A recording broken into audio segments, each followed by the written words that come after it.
السلام علیکم ورحمۃ اللہ وبرکاتہ. ما امروز درس 17 را میخوانیم. درس 17 امروز ما فاصلہ یہ سال میں باشد، یعنی جو سال میں پورے سال میں جو موسم ہوتے ہیں ان کے بارے میں آج پڑھیں گے. کہتے ہیں کہ طبیعت در شکوفه های بهار، درختان پر میوه تابستان، برگ ریزان پاییز و سپیدی معصومانه زمستان شکوه و زیبایی خود را نشان می‌دهد.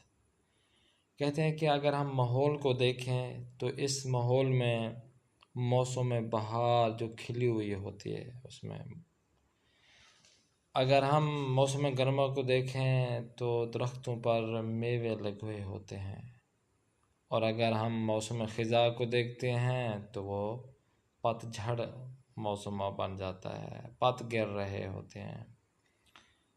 اور اگر ہم زمستان کو دیکھتے ہیں، موسم سرما کو دیکھتے ہیں تو موسم سرما میں ٹہنیاں بکھیر رہی ہوتی ہیں، ٹہنیاں نکل رہی ہوتی ہیں، سبز سب ٹہنیاں.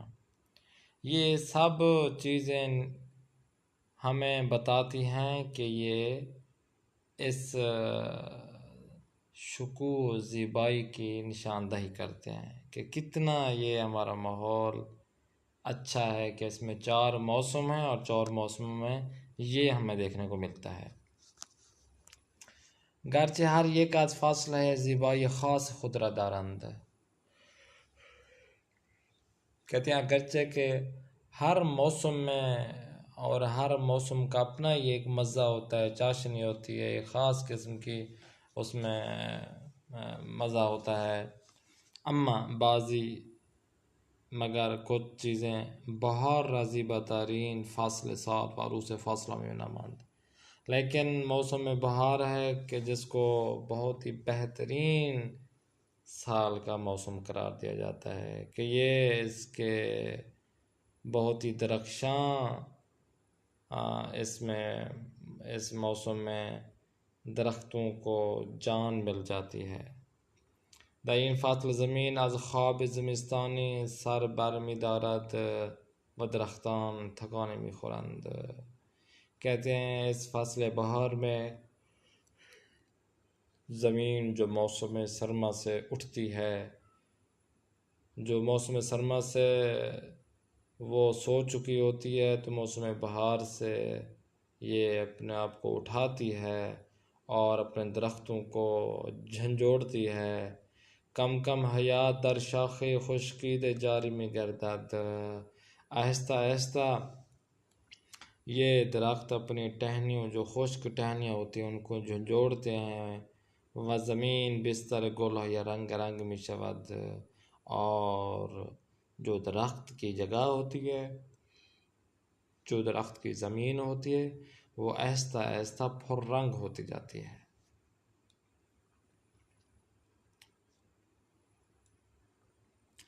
کہتے ہیں کہ اندک اندک کے بے اواخر بہار میں رسیم، کہ آہستہ آہستہ ہم بہار کے آخر میں جب پہنچتے ہیں رنگ برگها تغییر می کند، کہ ان درخت کے پتوں کی جو رنگ ہے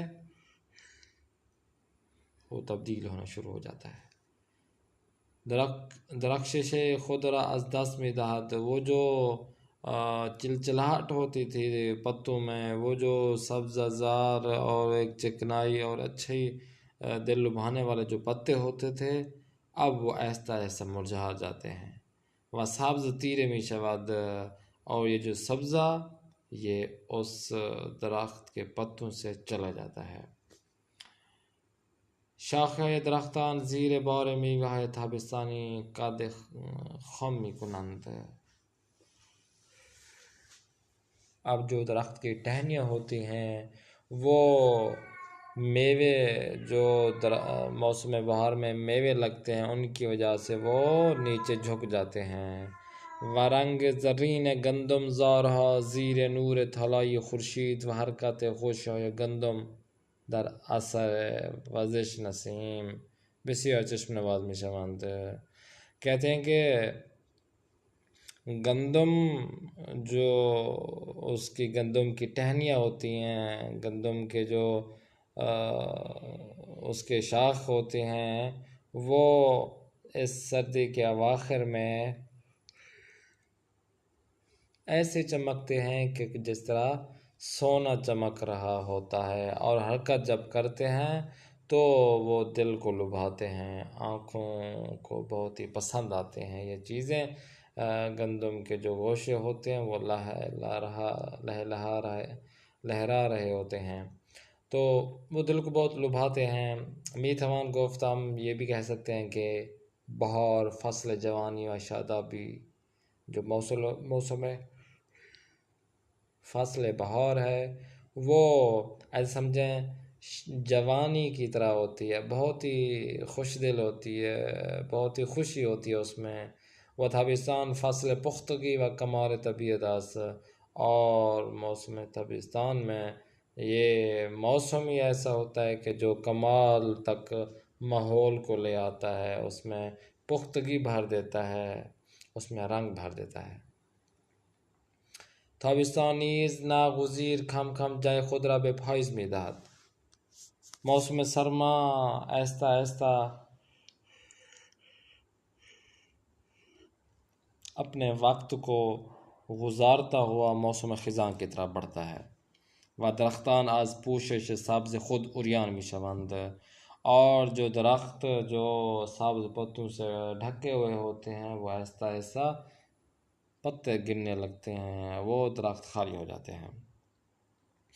زیبایی این همه رنگ آمیزی بدی در پاییز، کم تر از رنگ‌های سرزنده و شاداب بهار نیست۔ اس رنگ پرنگ موسم کو موسم خزاں، وہ موسم خزاں جیسے ہی آتا ہے تو اس رنگ پرنگے جو دل کو لبھانے والے، جو دل کو خوشی دینے والے چیزیں جو ہوتی ہیں، وہ آہستہ آہستہ موسم بہار سے کھینچ لیتا ہے۔ گاہ سبز، زرد، قرمز، نارنجی و قهوه‌ای را همه با هم در یک برگ میتوان دید۔ اب جو بھی درخت ہوتے ہیں، کوئی درخت جن کا پتا سبز ہوتا ہے، جن کا قرمز ہوتا ہے، جن کا نارنجی ٹائپ کا، قہوئی ٹائپ کا پتے ہوتے ہیں، مختلف درختوں کے مختلف پتے ہوتے ہیں۔ اب جب موسم خزاں میں آتے ہیں تو سارے ایک جیسے لگنے لگتے ہیں، کیونکہ سارے پات جھاڑ موسم میں نیچے جھڑ جاتے ہیں اور خشکیدہ ہو جاتے ہیں، خشک ہو جاتے ہیں۔ در پاییز بارگها با وزش نسیم به زمین می‌ریزند و فرشی رنگ زیر پای آبران می‌گسترانند۔ اب جب کہ موسم بہار آ جاتا ہے تو پتے اپنے جو طاقتور اپنے ساتھ جو درخت کے ساتھ لگے ہوئے ہوتے ہیں، وہ جب نیچے گرتے ہیں تو نیچے فرش کو رنگ کر دیتے ہیں، رنگ فرش بن جاتا ہے، زمین ڈھک جاتی ہے رنگ پتوں سے، اور جب ہم اس زمین پر چلتے ہیں ان پتوں پر تو ہمیں پتہ چلتا ہے کہ یہ خشکیدہ ہو چکے ہوتے ہیں۔ عده‌ای پاییز را فصل غم ماندوح می‌دانند۔ کچھ لوگ ہوتے ہیں کہ اس فصل پاییز موسم خزاں کو یہ غم کا موسم کہتے ہیں، کہ اس میں غم ہی ہوتا ہے کہ اچھے اچھے جو پتے ہوتے ہیں درختوں کے وہ نیچے جھڑ جاتے ہیں، غم ماندوح والے دن ایام ہوتے ہیں ان میں۔ اما اگر نیک بنگریم، اگر ہم اس کو اچھا ہی سمجھیں، حتی در بہار و تابستان ہم به اندازه پاییز طبیعت را غرق در رنگ‌های گرم نمی‌بینیم۔ اگر ہم اچھا اس موسم کو اچھا بھی سمجھیں، حتیٰ کہ موسم بہار اور موسم تابستان میں جو موسم بہار ہوتا ہے اس سے ہم اندازہ لگائیں تو جو موسم خزاں ہوتا ہے اس میں اس طرح رنگ بھرا ہوا نہیں ہوتا کہ جو ہم موسم بہار میں دیکھتے ہیں، جو کہ موسم سرما میں آتا ہے۔ آہستہ آہستہ زمستان از راہ میں رسد۔ آہستہ آہستہ جو موسم سرما ہوتا ہے وہ گزرتا جاتا ہے منظر یہ کوہستان پوشیدہ از برف می شود. ہم پہاڑوں کو جب دیکھتے ہیں تو پہاڑوں کا منظر ایسا ہوتا ہے کہ وہ پہاڑ برف سے ڈھک چکے ہوتے ہیں. شاخه بی برگ و پرندگان تنهایی که بهار کرده بالهای خود برف را از روی شاخه می تکانند. اور جو درختوں کے پتے ہوتے ہیں، شاخ و ٹہنوں کے پتے ہوتے ہیں، اور جو پرندے ہوتے ہیں جو کہ اکیلے اپنے بازو سے حرکت کر کے چل رہے ہوتے ہیں، وہ اس برف باری میں برف کو اپنے اوپر ڈھانپ لیتے ہیں. دیدنی ہستان یہ بھی دیکھنے کو مل جاتا ہے. در طبیعت گاہ استثناء ہم موجود دارد. ماحولیات میں کبھی استثناء بھی مل جاتا ہے. مثلا بعضی از درختان مانند کاج، سرو حتی در سرمای زمستان ہم سرسبزی خود را حفظ می کنند. کہتے ہیں کہ ایک کاج اور سرو نام کے ایک درخت ہوتے ہیں، ان پر طبیعت کا کوئی اثر نہیں پڑتا. ان کے جو پتے اور لمبے لمبے پتے ہوتے ہیں اور یہ خشک نہیں ہوتے، بلکہ اس سے موسم سرما کا کوئی بھی اس پر اثر نہیں ہوتا. ہاں جی. زمستان هم بیش از آنچه که باید نمی پاید و در نیمه اسفند زمین نفس گرم می کشد. کہ موسم سرما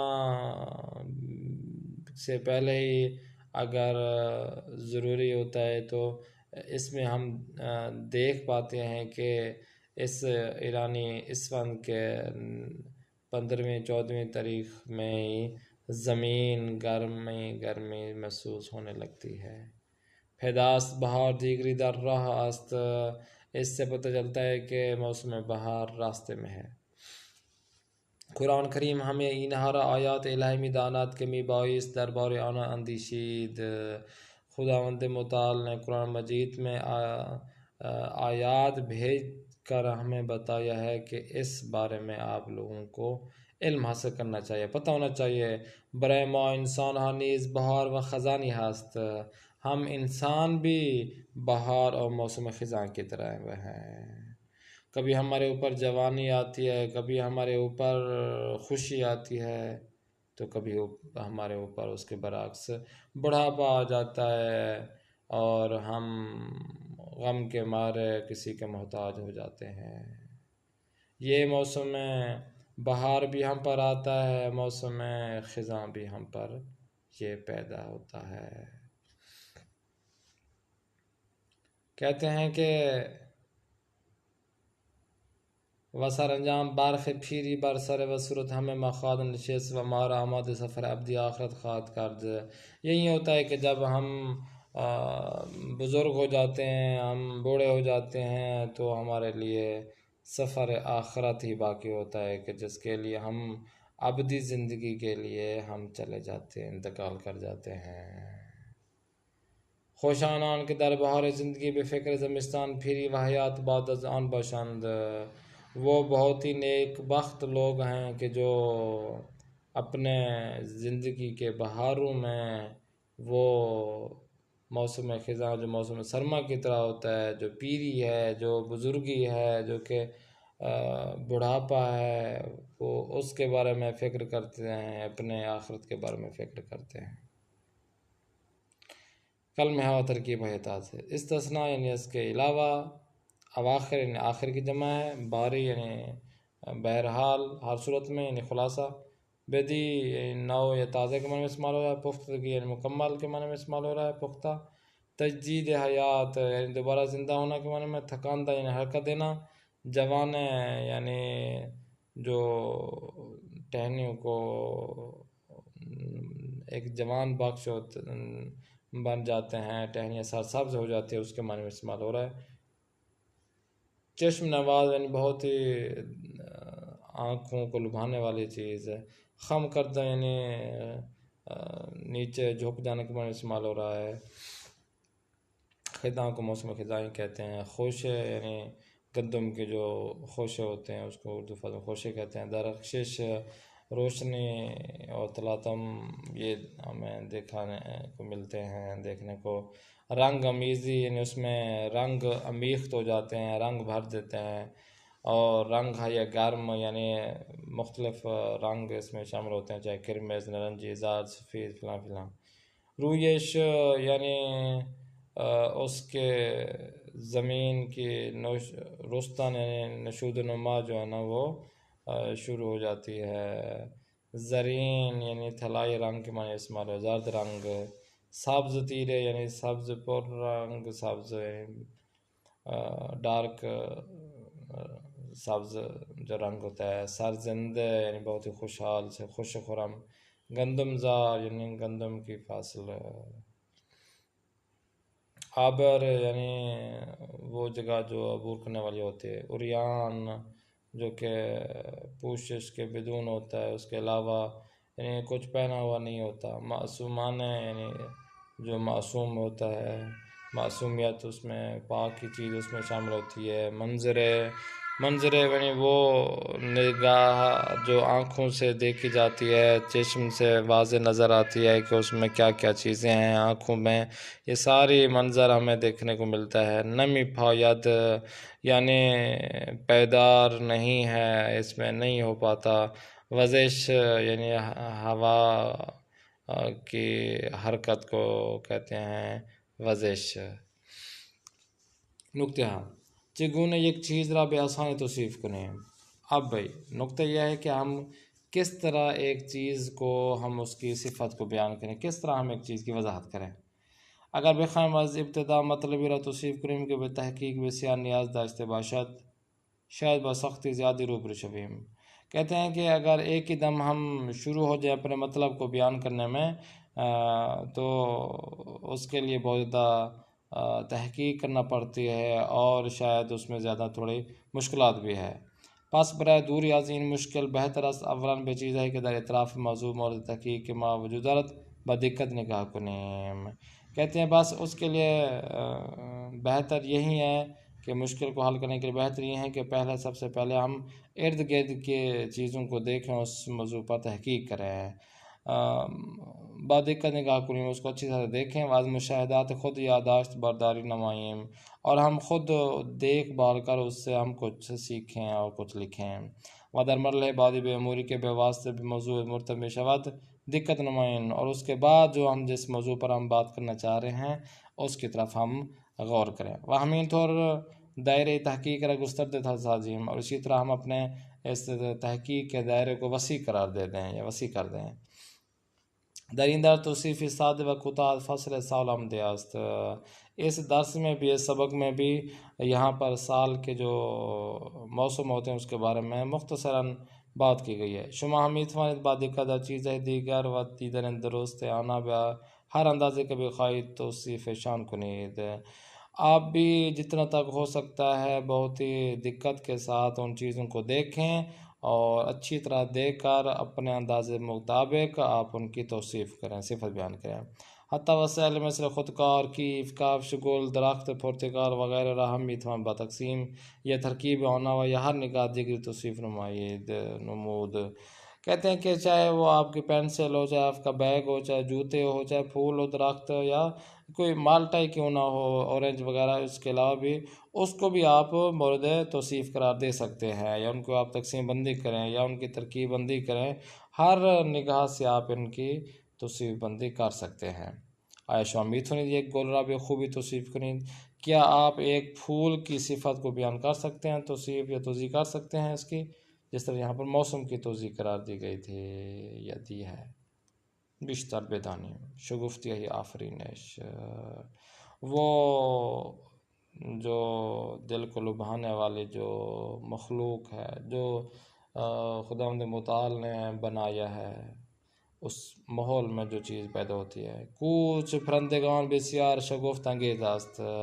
جب پرندے، آپ لوگوں نے دیکھا ہوگا، آپ ممبران نے، کہ پرندے ہوتے ہیں کہ وہ کیا کرتے ہیں، پرندے آسمان سے کوچ کرتے ہیں، ایک جگہ سے دوسری جگہ تک وہ کوچ کرتے ہیں اور در ہنگام کوچ نیروی غریزی آنها را وامی دارد که هزارها کیلومتر بدون کوچکترین اشتباه طے کنند.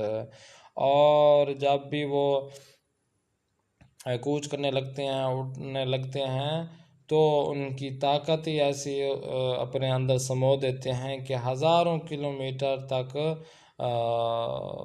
چھوٹی سی بھی غلطی کیے بغیر وہ اس کو طے کر لیتے ہیں. ہمیں مصف های منظم آنها در حالی که پرنده جلوی آنهاست و به سمت هدف مشخص پرواز میکنند دیده‌ایم.